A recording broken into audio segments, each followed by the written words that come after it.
اعوذ باللہ من الشیطان اللعین الرجیم، بسم اللہ الرحمن الرحیم۔ آج یعنی مکروہات جنوب یعنی جس کے اوپر غسل واجب ہوا ہے، اس کے لیے کیا کیا چیزیں مکروہ ہے، آپ ناظرین کے خدمت میں عرض کروں گا۔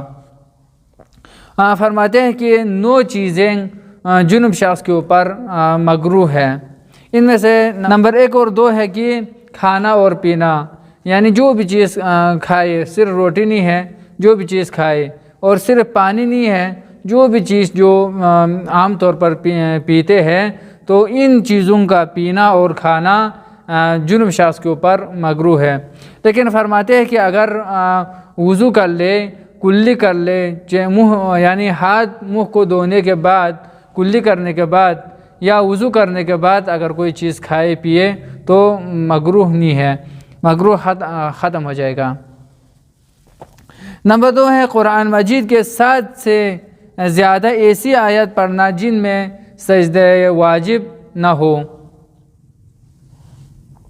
یہ آیت اللہ سیستانی کے فتوے کے مطابق ہے، لیکن آیت اللہ خامنائی اور آیت اللہ مکرم شیرازی فرماتے ہیں، یہ 2 بزرگان فرماتے ہیں کہ قرآن مجید کے یعنی دوسرے سوروں سے، قرآن مجید کے دوسرے سوروں سے 7 سے زیادہ آیتیں پڑھنا مکروہ ہے۔ یعنی قرآن مجید کے یعنی وہ جن میں آیات سجدے ہیں، ان کے علاوہ باقی سوروں سے 7 سے زیادہ آیتیں پڑھنا مکروہ ہے۔ نمبر 3 ہے اپنے بدن کا کوئی حصہ قرآن مجید کی جلد، حاشیے یا قرآن کی آیتوں کے درمیان خالی جگہ ہوتی ہے، ان یعنی مس کرنا، جسم کو مس کرنا، ہاتھ لگانا، ہاتھ کو مس کرنا، چھونا، یہ مکروہ ہے۔ نمبر 4 ہے قرآن مجید اپنے ساتھ رکھنا۔ جو شخص جنوب ہے، غسل جنابت واجب ہوا ہے، تو اس کے بعد قرآن کو اپنے ساتھ نہ رکھے، قرآن کو جیب میں لگا کے نہ رکھے، قرآن کو لے کے کسی جگہ پر نہ جائے۔ نمبر 5 ہے جنوب کی حالت میں سونا۔ جب جنوب ہونے کے بعد، غسل واجب ہونے کے بعد سو جانا، یہ مکروہ ہے۔ لیکن فرماتے ہیں کہ سونے سے پہلے اگر وہ وضو کر لے یا وضو کرنے کے لیے پانی وغیرہ نہیں ہے تو غسل کے بدلے میں تیمم کر کے اگر سو جائے تو یہ مکروہ نہیں ہے۔ نمبر 6 مہندی یا اس سے ملتی جلتی چیزوں کے ذریعے سے خضاب کرنا۔ یہ خضاب کرنا کیا ہے؟ چاہے داڑھی کے لیے ہو، بال کے یعنی سر کے بال کے لیے ہو، یہ خضاب کرنا، جنوب کی حالت میں خضاب کرنا، یہ مکروہ ہے۔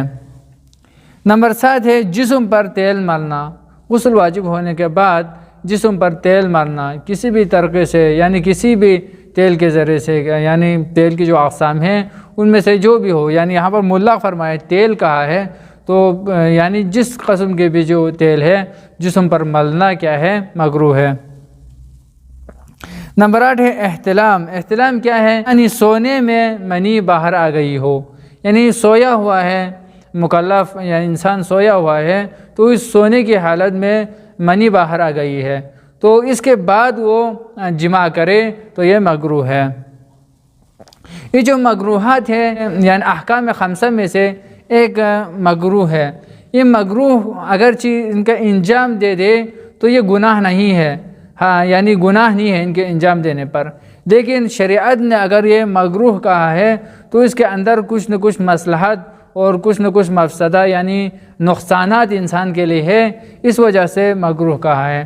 اگر ان کے کوئی اثر کچھ بھی نہ ہو، یعنی گناہ کے علاوہ، گناہ نہیں ہے، اس کے علاوہ کوئی اثر بھی نہ ہو، تو شریعت کوئی اس طرح کے شریعت میں یعنی شارع کوئی فضول چیز جن کا کوئی فائدہ نہ ہو، شریعت ان چیزوں کو بیان نہیں کرتے ہیں۔